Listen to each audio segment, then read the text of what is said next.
Drowning in student debt. It's time for USUN Report. Here's Tom Osborne. These are the stories making headline news this week. President Trump reverses course and signs an order ending family separations. The president signed an executive order on Wednesday to reverse his administration's policy of separating children from their parents at the border, although it will continue the zero-tolerance policy announced by Attorney General Jeff Sessions in May. Homeland Security Secretary Kirstjen Nielsen had heavily defended the policy of breaking up migrant families, tweeting earlier this week, "We will not apologize for enforcing the laws passed by Congress." The Supreme Court ruled that states can collect sales tax from online retailers. The court ruled Thursday that states can require online retailers to collect sales tax, even if the business has no physical presence in the purchaser state. The decision was a 5-4, with Justices John Roberts, Stephen Breyer, Sonia Sotomayor, and Alina Kagan in dissent. The White House has announced that it wants to merge the Departments of Labor and Education. Over the last month, the White House has gone through a review of the different cabinet agencies, looking for ways to make the federal government smaller. The merger would likely need to be approved by Congress and isn't the only one being eyed by the White House. Pew Research shows unusually high interest in 2018 midterms. Voters are more enthusiastic than usual about voting in the 28 midterm elections, and to an unprecedented degree, they have President Trump and partisan control of Congress in mind. The numbers favor the Democrats, who have a 5-point advantage on the generic congressional ballot. Which leads us to our story of the week. Drowning in student debt, to the tune of $1.3 trillion. Here's our resident political scientist and historian, Dr. David Canervo, to give us the backstory. David? Thank you, Tom. Graduation from college is a major hallmark of a person's life.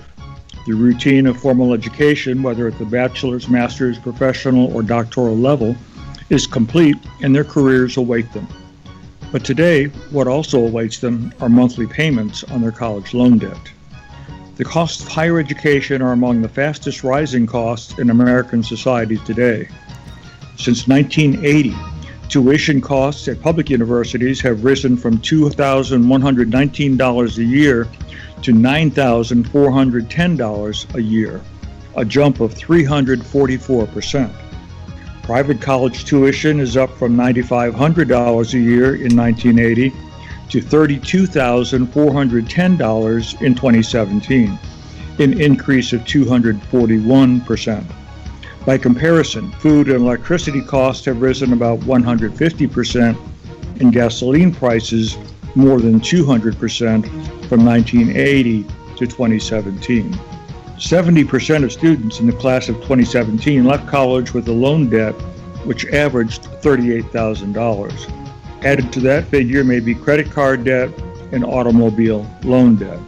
Total student loan debt was $1.4 trillion in 2017.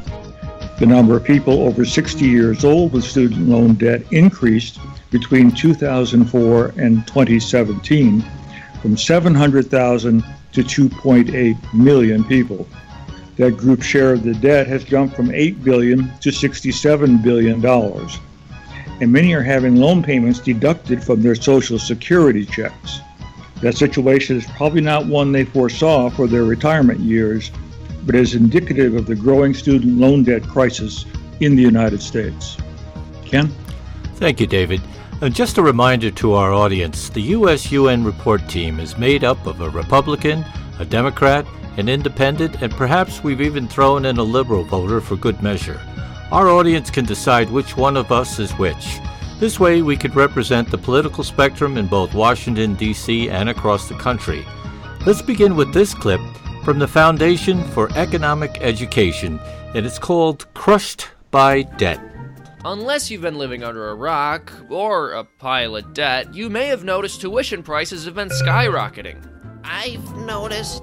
College is more expensive now than it's ever been before. Well, not exactly. Long ago, education was seen as a luxury as opposed to a necessity.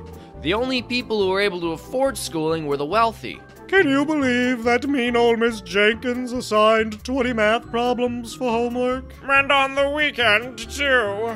But if that's the case, why is it that I was able to pay my college tuition working a summer job? And nearly every time the government becomes involved with providing a good or service, the price has gone up. And at some point, people felt college was too expensive and that Uncle Sam was best suited to solve this problem. So the government began subsidizing student loans, and for as greedy as you might want to claim some colleges are, they can only charge what people are able to pay. Once the government began to subsidize these loans, tuition prices skyrocketed. And that's because, according to the National Bureau for Economic Research, colleges respond to financial aid by increasing tuition. So if anyone can get a loan, schools can charge a much higher price? Yep, in the end, it was the wide availability of easy money which led to high tuition costs, not the privatization of universities. And what should really shock you is that a ton of the money has gone to more administrators, not better classrooms or more professors. So I'm doomed to be saddled with debt and I'm not even gonna get a better education? No! Now that we know where all the tuition increases are coming from, we could start to solve the problem by trying to get rid of all these federal subsidies. And colleges may be pricey, but in the meantime, there are plenty of ways to stay frugal. For one thing, there are all kinds of incredible ways to learn valuable skills and knowledge without going to college at all. And a lot of them are free, like Khan Academy or MIT's OpenCourseWare. Plus, there are affordable trade schools that teach super lucrative skills that can get you right into a high-demand career. But if you really do need a college degree, you could attend community college for your first 2 to 3 years of school, get good grades, transfer into the university you plan on graduating from, do your best to negotiate some sort of scholarship, and work while you're in school to help offset the costs. These are all things I did, and my degree ended up costing a fraction of what it ordinarily would have. Wow, you sound like a pretty good example. What was your degree in? Was it engineering or law or a PhD in medicine? Bachelor of Fine Arts. Tom Osborne. And even though that was a cartoonish presentation, it's a very serious topic, isn't it? It is very serious, Ken. And, I looked into the mental health aspect of students that are in serious debt crisis. And there was a particular study done last year by Shannon Insler, was the author, who reports on the study by an organization called Student Loan Hero. Her findings are important to our coverage of mental stress in students and problems that may develop over the long run if these problems are ignored. In a survey of more than 1,000 student loan borrowers, more than 61% of respondents said they fear their student loan debt worries are spiraling out of control, and more than 70% reported suffering from headaches, insomnia, and everything from physical symptoms of anxiety to social isolation due to the stress of it. Student loan-induced stress is threatening to take over the lives of borrowers. And these are people in the prime of their life, raising children, building a home, trying to get a start in a business. But there are 3 major takeaways about the psychological effects of the dialogue of personal finance. It is typically seen as a numbers game. And we're beginning to see that money troubles go far deeper than what we can see on paper. There's often a steep emotional hurdle to climb to reach these financial goals. And if you ever lose sleep due to stress over paying your student loans, you are not alone. 64.5% of those surveyed suffered from some form of insomnia caused by worry over student loans. As one student put it, I just want to crawl into my shell. According to the Mayo Clinic, insomnia can lead to a lower quality of life, including poor job performance, increased risk of certain diseases, and even mental health disorders. And I could go on, Ken. There's a lot more to say, but I'll save that for later in the program. I'll turn back to you. Well, Dr. Canervo, now, in your experience as the chair of the political science department at your college, did you come in contact with students that were expressing some of the things that Tom just discussed? Yes, there is stress among students. Many of them, of course, also had to work and then try to go to school at the same time. And so among the things that I observed were that often having to take care of the family and show up for your job, of course, were the first 2 priorities, and attending class and doing schoolwork and studying was often the 3rd, maybe sometimes 4th priority, depending on what else they had going on in their lives. Ken? You're listening to USUN Report, and today we're talking about drowning in student debt. We'll be right back after this.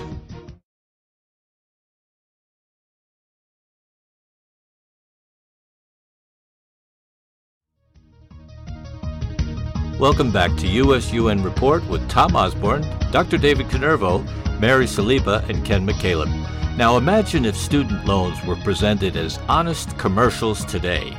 This next clip is from Cracked Media. College.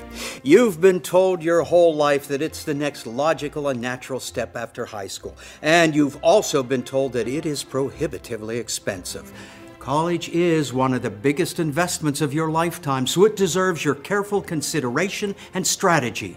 What you decide now will have a tremendous impact on your future, so think about it. Or you can just trust that I have your best interests in mind. Hi, I'm some guy. Here at Horton's Student Loans, we'll help you with the funding you need for your college's largely arbitrary price tag without worrying you with interest or credit ratings, so you can focus on the important things, like making sure you don't have any classes before 11 a.m. and that your dorm room is decorated in a way that will impress your high school self and embarrass your future real self. He'll hate them in 5 years. It's tasteful. You don't know anything about anything. One of the classes you could and should take will be economics, which will surely teach you in intricate detail about how you've been screwed here. Lots of stuff about inflation-adjusted pay increases, but it'll only make sense in the abstract sense because we've carefully designed the modern college experience to insulate you from real financial responsibility as much as possible. Everything about college is designed to trick you into thinking you're an adult when really it's closer to adult training wheels, or, to put it more bluntly, to keep children safe. Your one student loan, which you won't have to start paying or even look at until you graduate, covers your housing and most of your groceries, so you won't need to learn how to budget for these fundamental human necessities until you graduate, can't get a job, and your parents start charging you for both. No, when I leave college, I'll have a high-paying job. I mean, that's what you're paying for when you go to school. You're buying a degree that makes you qualified for a good job. Well, that's what I've certainly convinced you is true. In reality, the national student loan debt is at $1.2 trillion, which translates to a whole lot of fancy graduates who don't have jobs that can actually pay back the loans we forced them to take out. But it's possible. I mean, both of my parents went to college, and they're not in debt anymore. Don't bother asking them for advice. When they were in college, they could pay for it with a summer job. That'd only be possible today if your summer job was being Elon Musk. Horton's school loans. Wasn't Horton's a donut shop, guys? Might have been. Tom Osborne, can you tell our audience if you've ever heard a presentation quite like that? Not really. We sort of... I paid my way through college, worked in the summers and worked before, and did get student loans. But back then it was quite different. We were dealing with small-town bankers. We were dealing with friends and friends of relatives who were bankers. And so I wasn't in that position, but I did have to pay it back, and I did most of it, let's put it that way. But I've heard sales pitches which come close to that, but not quite that bad.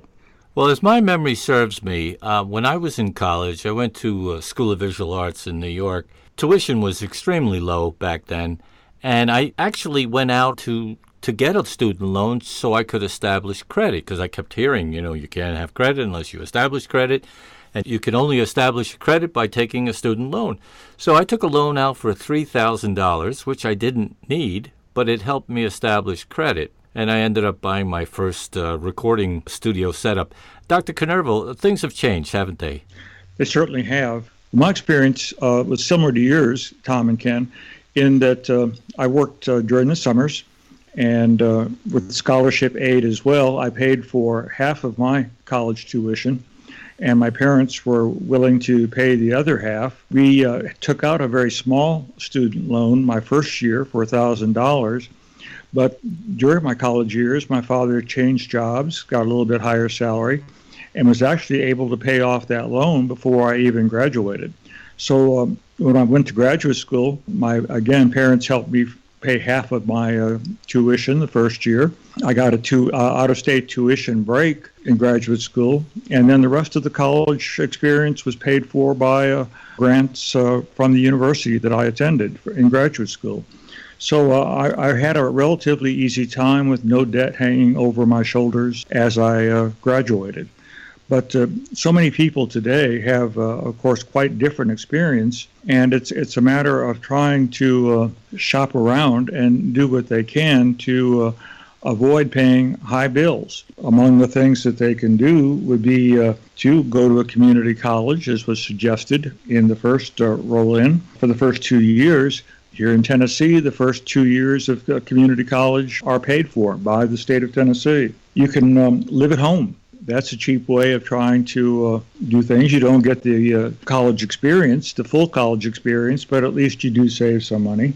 And you can go to a state school rather than a private one. An in-state school with in-state tuition is going to be a lot less expensive than most private schools. Though at the same time, it's important to shop around. I had a student come from California to Tennessee because she and her parents found that even out-of-state tuition in Tennessee was cheaper than college tuition in her home state of California. So as strange as that may sound, it does happen based on different states. So there are lots of ways of trying to deal with the problem. Ken? Well, students and their families have struggled to build their dreams on top of student debt. And since the start of the Great Recession, I would say probably 2008, student loan debt in the United States has doubled, with every graduating class owing more for their college degree than the class before. More than 44 million people, or the population of 20 states combined, owe a total of $1.4 to $1.7 trillion. Tom Osborne, is this ruining the American dream? Well, it's certainly ruining the beginning of it for many in our population, the most valued of our population, those who will be leading our country and taking important positions. And so the question comes down to, what do we do about this loan stress? We need to break the cycle of financial anxiety. It's crucial. Psychologists explain that the best thing you can do is to take that first small step, and that is the step to face it. We often find that it's not as bad as we feared. And taking that first step helps us feel more in charge of our lives, more in control. Also recommended is the National Alliance of Mental Illness to find affordable care if you're really in need. One piece of advice seems to be to reduce the problem of stress, and that factoring your loans into your life plan is a good idea. Not something that you're going to put outside here and someday you're going to take care of it. You put it into your life. A little bit of sacrifice, not everything. Find a therapist you can talk to, set up a plan, and this can change your mindset and your results. Ken? Well, as with many social issues, the burden is especially heavy on minorities and women. Students of color take on much higher levels of debt than their white counterparts, and on average, women also have more student loans and take longer to repay them. Dr. Kenerva, why is this? Well, for one thing, there are more women today in college than there are men. That may be a surprising statistic to hear, but it is true. Over the last 10 years, more and more women have gone on to college and are now filling the classrooms more so than men. More and more minority student members are also coming into college than was before as well. And so, like other students, as more and more of them come, there are inevitably going to be more of them who are faced with loans. On the average, minority students tend to have a little bit lower family background income to start with, so that they are somewhat more dependent upon financial aid and student loans. So that's a real problem. One thing I might also add is that apart from the loan burden which these students have, while the first roll-in suggested that the tuition increases are because of the money that's available, a lot of it has to do with the fact that states are reducing their payments to colleges and universities in their borders. Ken? That's a good point, David. Every generation is affected, from millennials who recently attended college to baby boomers who give financial help to their children and grandchildren. You're listening to US-UN Report, and we're up against a hard break, but if you stay with us, we'll be back right after these messages.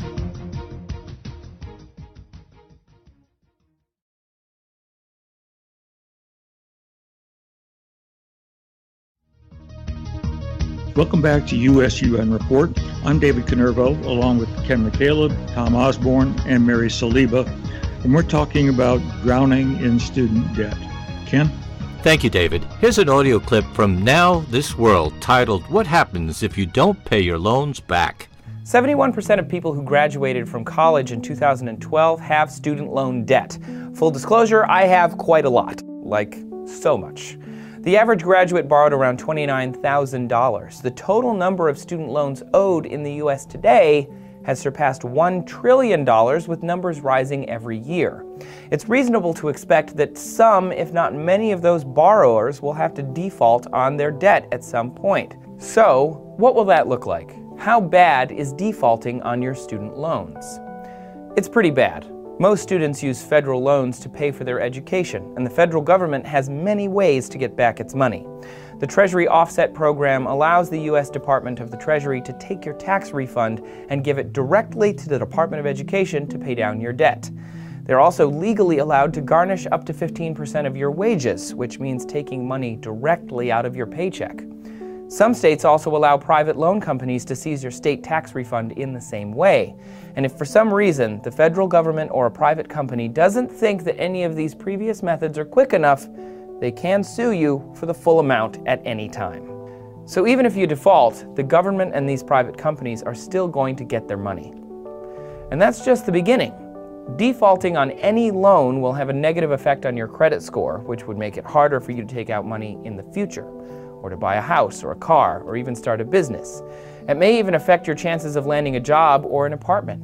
And there is no safety valve that can get you out of student loan debt. Bankruptcy cannot help you. Even after you've liquidated all of your assets to resolve your other debts, you still have to pay your student loans. So you really shouldn't default on your student loans. David, can you elaborate a little more on defaulting? What does it mean to the student? Well, much as the roll-in says, the default really has very serious consequences. It, of course, means that you're telling the world you cannot pay your bills, particularly the student loan bills, and as a result, you are considered a very poor credit risk. So there are very serious consequences for defaulting on student loan debts. It really does put a major restriction on getting your life started as an adult. So there are terrible things that you're going to be facing if you do default, and it's going to affect you perhaps the rest of your life. The fact that default is such a problem may be why people are still paying off student loans into their Social Security years. The fact that retirees are having student loan payments deducted from their Social Security checks I found to be surprising, but nevertheless it tends to be a growing problem, so that more and more people are facing this literally for perhaps 50, 60 years of their lives. Ken? Well, there's no question that new ideas are needed, especially as some Republicans are trying to make it harder for students to find relief. For instance, response to laws in states like Washington, California, which you mentioned earlier, David, and Illinois, that regulate student loan services. The Trump administration, led by Secretary of Education Betsy DeVos, declared that these companies are off limits to state policymakers. In other words, the federal government will now side with the student loan servicers over students and states. Tom Osborne, what's to be done? Well, I think we're going to have a lot less people going to college in the United States. That's one of the effects that we're seeing. This is a very serious paralyzing effect of this debt. It really undermines every motivation you have to begin your life, to build a house, to feel like you're making progress in our country. But unfortunately, it strains the relationships that we have and puts us into situations in which we feel very much out of control. And 74% of the respondents that I researched reported shutting other people out of their lives, often due to their student loan stress. But you should give yourself a break, actually, and remind yourself that you choose to go to school and get a higher education for some important reasons. You should review them regularly, and advisors say focus on your mission. Nearly 40% said their debt gives them a new awareness of the consequences of debt. More than 18% stated that they now feel more confident about money, if you can say anything good about debt. That would be a few things. Sometimes a simple understanding of the challenges ahead can change everything. Once you've gotten a handle on some of the psychological effects of the debt, there are steps to take to regain financial control, as David suggested. If you're making payments regularly and in a stable career, you should consider refinancing your student loans at a lower interest rate to lower your payments or shorten your repayment period. And if you're struggling to make your payments and have federal loans, use an income-driven repayment plan to decrease your payments and eventually qualify for forgiveness. Whether your loans are federal or private, you might be able to use deferment forbearance to pause your payments temporarily. Ken? The federal government, though, should not increase the burden students already face that force them to default on their loans. Instead, we should work with states to end the debt crisis for good by restoring the path to affordable college that existed before the recession. Now, when Lyndon B. Johnson signed the Higher Education Act into law in 1965, declaring that it would swing open a new door for the young people of America by making college more affordable, he also said that history would remember him. And with this bill, we have the chance to again make history by keeping higher education within reach for everyone. Do you think Lyndon Johnson would be a little disappointed by what's happened, Dr. Canervo? I think he would. He did not foresee, I think, how much the loan programs that he, in good faith, signed into law have placed a burden on today's students. The cost of higher education was much less back in 1965, and the ability of students to pay much better, because we were having, in some ways, a much more select group of students going, students who were from families with a little bit more money. Today, that's not as true. And so it is a problem, I think, for Lyndon Johnson, were he alive today, and looking at where student debt is. One other thing I might add is that college is seen as so important because it does lead to higher income. Statistically, we know that college graduates earn $1.3 million more in their lifetimes than people with just a high school degree. And so there should be payoff for going to college. But so often, if people can't manage their money well, we find the kind of problems and both monetarily and psychological that we've talked about today. Ken? Well, Tom Osborne, in our last minute, how do we explain people like Bill Gates and other guys who have dropped out of college and gone on to become billionaires?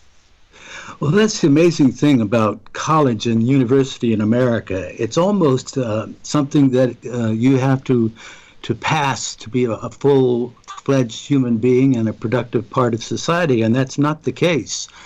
Some people are artists, some people are sports enthusiasts. There are all kinds of professions that don't require a college education, and you can make a good living without an education, at least in the university sense. But you can find specialty schools and community colleges that offer lots of opportunities for you to grow and to be able to start a new life, and not to give up so easy. Ken? I think even broadcasters do rather well. When you look at people like Rush Limbaugh and Sean Hannity and many others, David, in the final few seconds, would you care to comment? Well, I would argue those are a select group of particularly highly paid people, whereas the average broadcaster certainly does not earn the kind of money they do. I thought we were getting paid like that. Okay, you're listening to USUN Report. I was going to say something about that. Yeah, you've been seriously misled. You've been listening to USUN Report with Tom Osborne, Dr. Canervo, Mary Saliba, and Ken McCaleb. We'll be back right after this.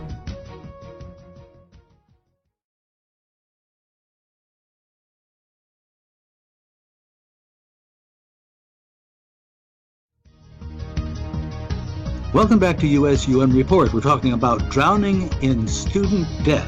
Ken? Thank you, Tom. Here's a rather clear example of one student named Brittany dealing with her student debt crisis. Clip is from BuzzFeed.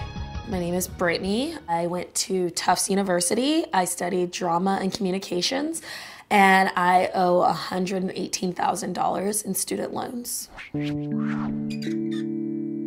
When you started going to college, did you understand loans?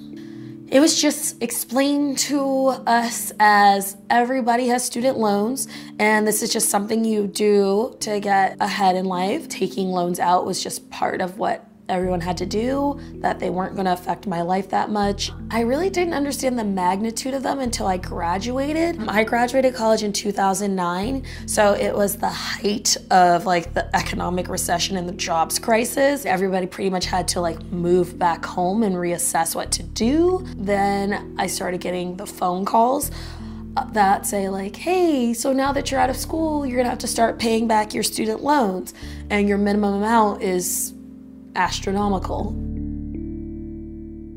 So my total due for this month, $707.74. What will be applied to the principal? $64.54. So the principal is the total amount of loan, actual money that I actually took out. What will be going to the interest? $643.20. The interest is not money that I actually borrowed. It's what they're making off of having lent me the money in the first place. So most of this money is going towards interest.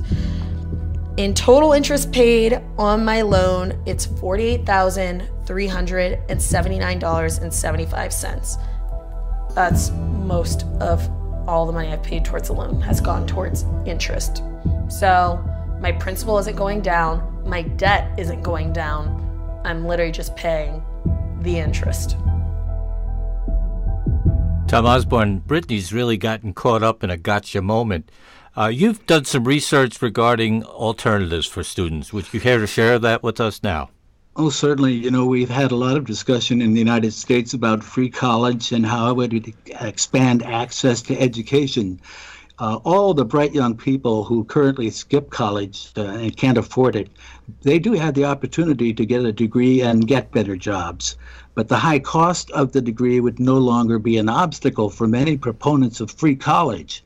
It's a question of fairness, and they're seriously discussing it.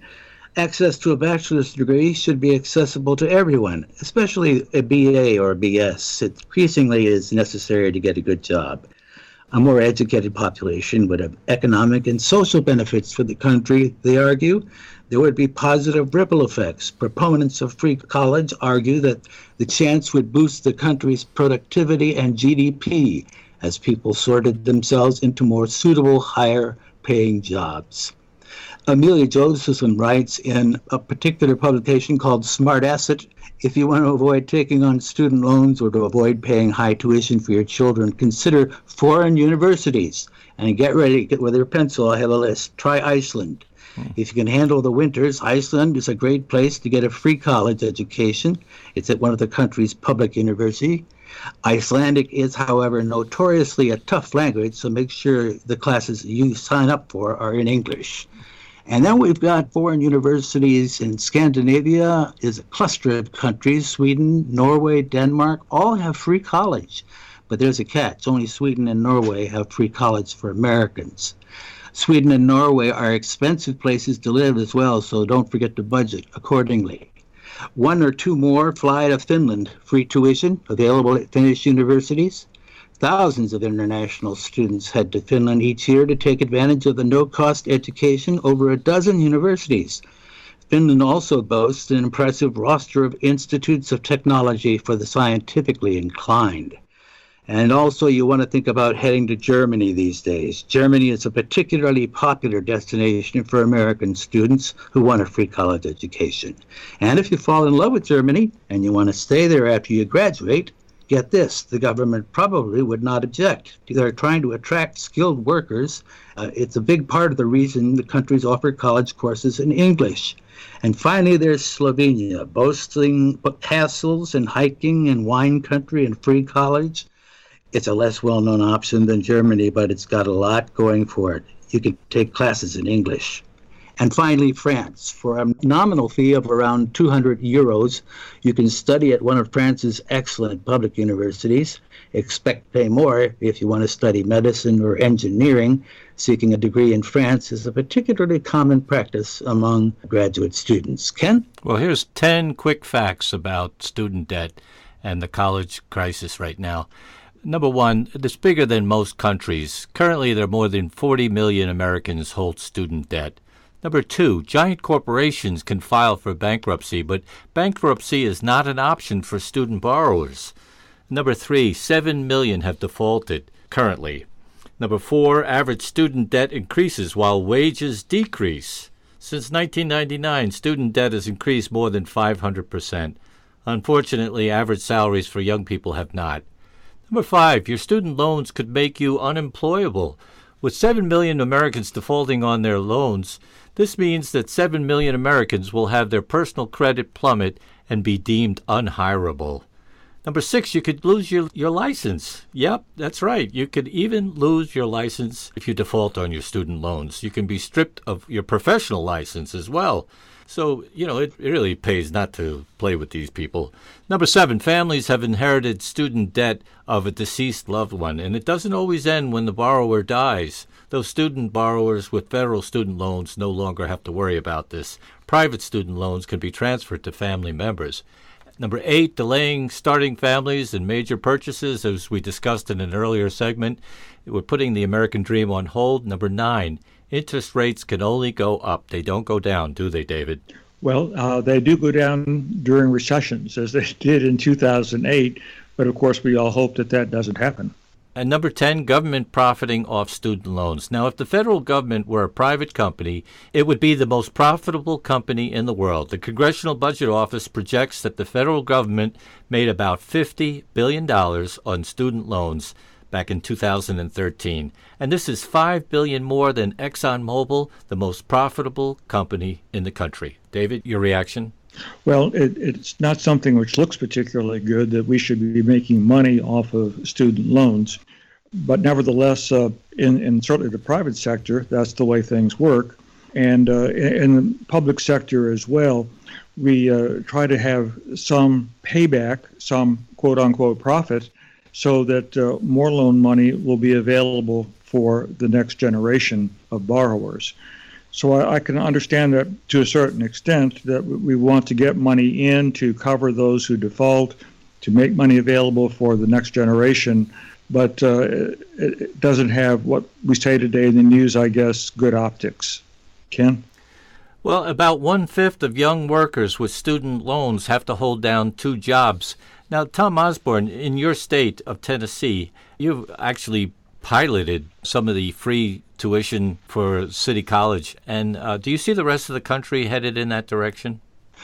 I think they're going to have to, Ken. It seems to me that most of the other countries of the world that have the wealth to do so are opening their coffers to students. So I do think so. Things will change. Ken? And David, would that change the level of teachers that they can attract? Because the salaries would have to be lower, I would think.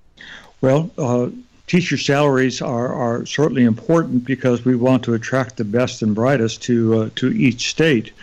The ability of universities to attract students, of course, is going to depend on how much money they have. And it's based on tuition, and it's based on financial support from the state governments as well.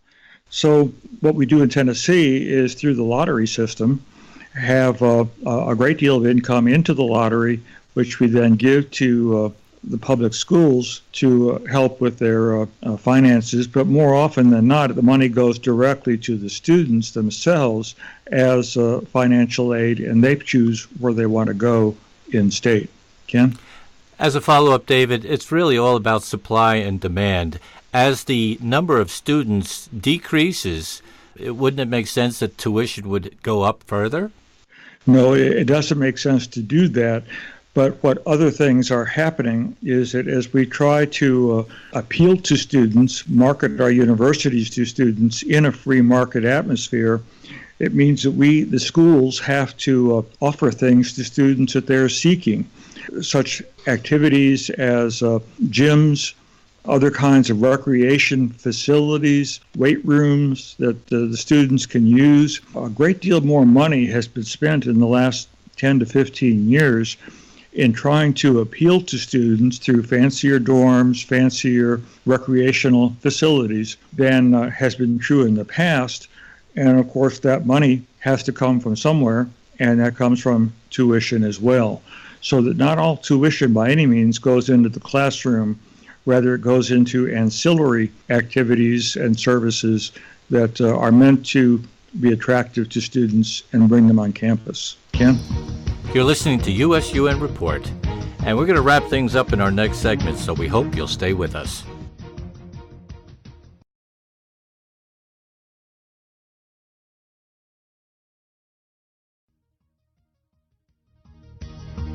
Welcome back to USUN Report, and this is our show summary segment where we get a chance to share some final thoughts, and we now turn to our news team editorialist, Miss Mary Saliba. Mary? Thanks, Ken. What's important to you? You probably don't have the luxury of figuring this out in college. Before you visit any campus, be sure you can afford to fall in love.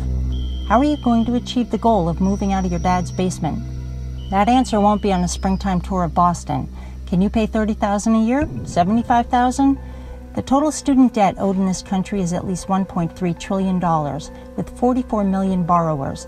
That's more than the population of California.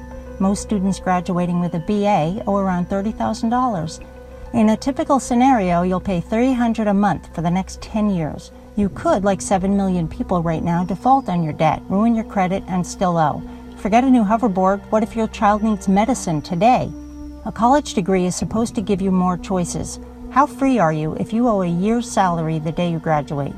Not long ago, a new graduate had a pretty good chance of getting a job. Now you can spend $300,000 at the finest school in the world, get the best grades, and still not find a job. The recipe used to be simple. Get good grades, go to the best college you can, an entry-level job, a starter house, hate your boss, marry in the Poconos. Your kids will have it easier. That's not how it went. If our young people continue to spend every cent on healthcare, rent, and debt, when will they have the energy to build the future? Who will write the music? Who will find the cures and make water on the moon? Your pedigree doesn't depend on an expensive degree. If it does, rethink it. Ask yourself what you need, what you value, how you plan to get it. The only given in this equation is that debt will make it harder. What is your goal worth to you? If you don't know, don't go into debt to find out.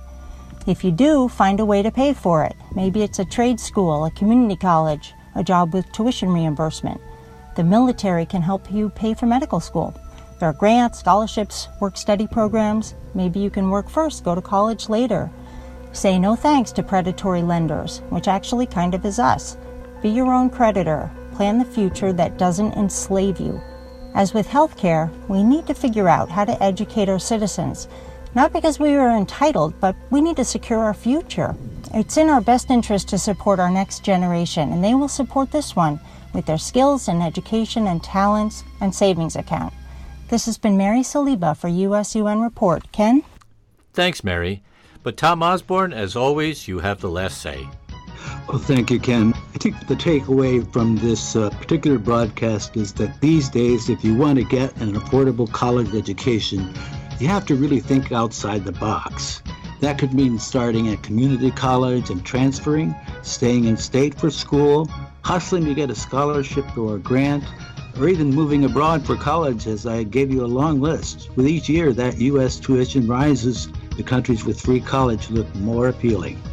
I wish we had more time to tell you about this pressing subject, but we've run out of time. We want to thank you for joining us. Ken McCaleb, our executive producer, Dr. David Canervo, our resident historian and political science advisor, and Mary Saliba, our editorialist. I'm Tom Osborne. We thank you for listening and hope you'll join us next week for USUN Report.